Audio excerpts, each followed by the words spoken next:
Tu sabe quais são os principais erros que se comete ao fazer o papel machê? Então nesse vídeo aqui bem curtinho, eu vou te ensinar os principais. Então se tu quiser aprender, vem comigo que eu vou te ensinar.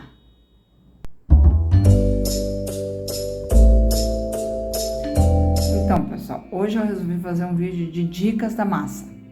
Então muita gente me pergunta várias coisas, eu resolvi resumir isso num vídeo só, tá? Então, essa parte aqui já passou pelo processo de desembrulhar o papel higiênico, de pôr na água e de passar, primeiramente você passa no liquidificador, depois aperta bem e passa no processador. Então, essa parte aqui, até chegar aqui, tem dois vídeos meus, que eu vou deixar o link no final desse vídeo, onde eu estou ensinando todo o processo. Esse vídeo não vai ser para ensinar massa, vai ser para ensinar vocês não errarem. Tá? Então, depois isso aqui, ela tá bem úmida, ó, tá? Então, essa parte aqui, aí que vai receber a cola, tá? Quando a massa tá assim. Então, uma das primeiras coisas que eu tô contando pra vocês, o que eu já presenciei de erros, eu fazendo o trabalho, tá? Eu uso cola a Pri da Tenaz. Eu não tô ganhando nada não tô fazendo anúncio, mas eu só tô mostrando pra vocês a cola que eu uso. Então, eu já tentei usar umas colas mais baratas, mas tem uma cola que eu fui comprar, que era metade do preço dessa aqui, mas a massa ficou uma porcaria, ficou uma água.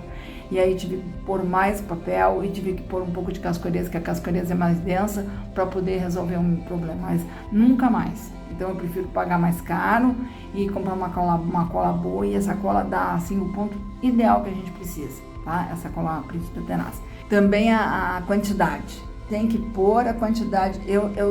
Para mim é massa de papel machê aqui na receita de bolo. Tem que ter a quantidade de cola para a quantidade de papel. Aqui tem um rolo de papel higiênico de 60 metros, tá? Não é folha dupla, aquela folha simples. E para essa quantidade de papel, eu uso 250 ml de cola, tá? Então, o que acontece quando a gente põe menos cola? A massa fica quebradiça, ela não dá liga. Tá? Então, não adianta querer economizar na cola, que dá ruim. Então, a cola tem que ser 250 ml, que aí, no caso, a gente amassa para ela aderir bem, para ficar bem homogêneo, que nem massa de pão, tá?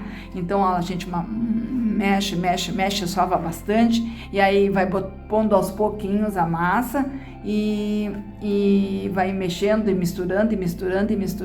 Eu ponho em 3, 4 vezes a cola. Tá? Então vai incorporando, vai ficando ótima. Nesses dois vídeos, um eu ensino a massa com papel higiênico e outro ensino a massa com caixa de office, tá? Então lá tem toda a receita, tudo direitinho, do início ao finzinho, como arrumar tudo direitinho, como fazer a massa, e é bem simples, tá? Agora eu vou pôr a cola e vou mostrar pra vocês como é que eu faço para incorporar bem. Eu normalmente uso lisoforme, a lisoforme laranja, aquele sem perfume, para conservar a massa. Como eu não achei no mercado, aqui perto de casa, eu comprei pinho-sol, que eu acho que funciona do mesmo jeito. Vou pôr 2 tampinhas, como a tampinha dessa aqui é menor que o lisoforme, vou pôr 2 tampinhas, o lisoforme eu ponho uma só. Isso aqui é só para bichinho não pegar na massa, na peça pronta. Então, eu tenho peças minhas enroladas em plástico, guardadas em caixa faz 3 anos e nunca estragou. Tá perfeita, não mofou, não teve bicho, não teve nada, tá? Então, eu tô passando para vocês a receita que eu uso. Outra coisa que eu não uso é farinha. Eu não uso nada com farinha. Eu uso só a cola industrial. Não uso essas... Tem muita gente que usa, muita gente bambambam no machê que usa... Eu não gosto, que usa essa cola caseira. Eu não gosto, eu gosto da cola industrial, eu me adaptei com ela, então eu estou ensinando para vocês o que eu faço, o que eu uso. Então a gente vai pondo a cola aqui, ó, tá um cheiro bem forte.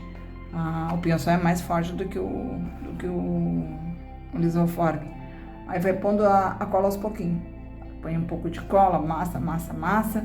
Aí, se a gente, por exemplo, põe menos cola, vou mostrar para vocês como é que fica. Aí já aconteceu comigo também, de eu pôr menos, eu queria economizar na cola e dá ruim. Então a gente põe pouca cola, aí a massa não incorpora, sabe?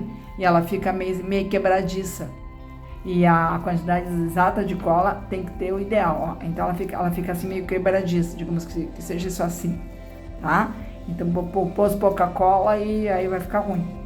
Aí na hora de secar, aí mesmo que ela quebra, em contato com o sol ou com o ventilador, que eu normalmente deixo muito no ventilador, acontece isso. Então a quantidade de cola assim é muito importante.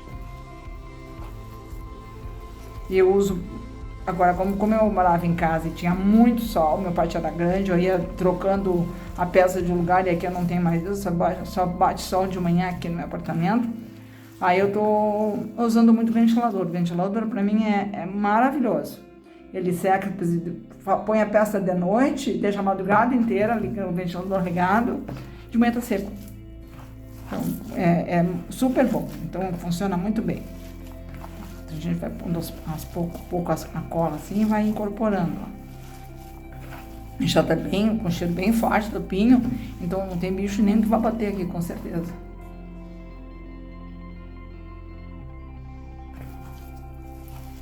O incorporar é importante também, a mistura da massa com a cola. Tá? Isso é importante por causa que vai ficar bem homogêneo. Tem que ter um pouco de paciência, é como se fosse um bolo.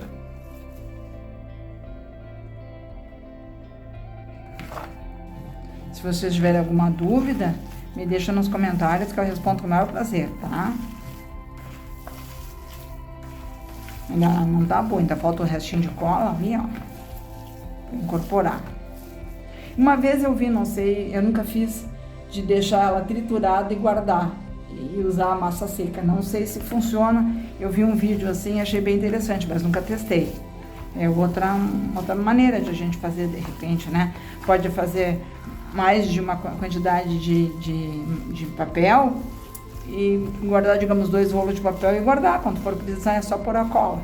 Eu não sei se funciona, não sei como é que fica, nunca testei, mas é uma ideia para quem quiser se aventurar. E eu tenho essa minha baciazinha velha só para isso, né? Até o restinho, então a gente pega até o finalzinho. Aí já vai ficando bem boa. Vai mexendo, vai incorporando. E depois da massa pronta, a gente pode armazenar, eu ponho sempre assim, dentro de um saquinho plástico e num pote de sorvete, que é fechadinho, assim que eu uso. Aí eu deixo guardado ali, vocês têm mais de mês as minhas massas guardadas. Antigamente eu guardava na geladeira. Aí eu vi um outro vídeo de uma outra artesã que disse que não se guardava na geladeira, não lembro quem foi. E aí eu parei de guardar na geladeira, porque ela vai ficando muito dura na geladeira. Então, tanto é que no primeiro vídeo que eu fiz aqui no canal, eu disse para guardar na geladeira. Hoje eu já não digo mais. Então não pode botar na geladeira. Guarda num lugar que não bate sol, ou dentro de um armário, e ela fica perfeita. Tá pronta a nossa massa, olha que maravilha. Então dá para fazer qualquer coisa com essa massa maravilhosa. Fazer biju, fazer bonequinha, tudo que quiser, tá? Então eu acredito, eu não sei, é porque a minha nunca durou tanto tempo assim, eu nunca deixei. Eu faço uma receita e uso normalmente até um mês eu tô usando a minha massa, tá? Então como é que eu armazeno? Eu ponho dentro de um saquinho plástico assim, ó, e ponho dentro do pote bem fechadinho aqui a boca. E ponho dentro do pote de sorvete, fechadinho também. Aqui eu tenho o restinho de uma outra massa que eu fiz, não sei, faz uns 10, 15 dias. E aí eu vou botar separado, porque essa aqui é mais velha. E tá perfeita, ó. Tá perfeita, maravilhosa, como essa que eu fiz agora, tá? Então a massa de papel machê pode durar ali uma temporada. Então, pessoal, eu espero que vocês tenham gostado do meu vídeo de hoje, que foi um vídeo de dicas de erros, que eu acho que é uma coisa bem importante, passar a minha experiência pessoal para vocês, as coisas que eu já fiz de errado e que só fazendo pra gente acertar, tá? Então, eu espero que vocês curtam, comentem, compartilhem meu vídeo, ativem o sininho para os próximos vídeos e me deixem um comentário que me deixa muito feliz, e qualquer dúvida vocês me perguntem, tá? Um beijo a todos e até a próxima.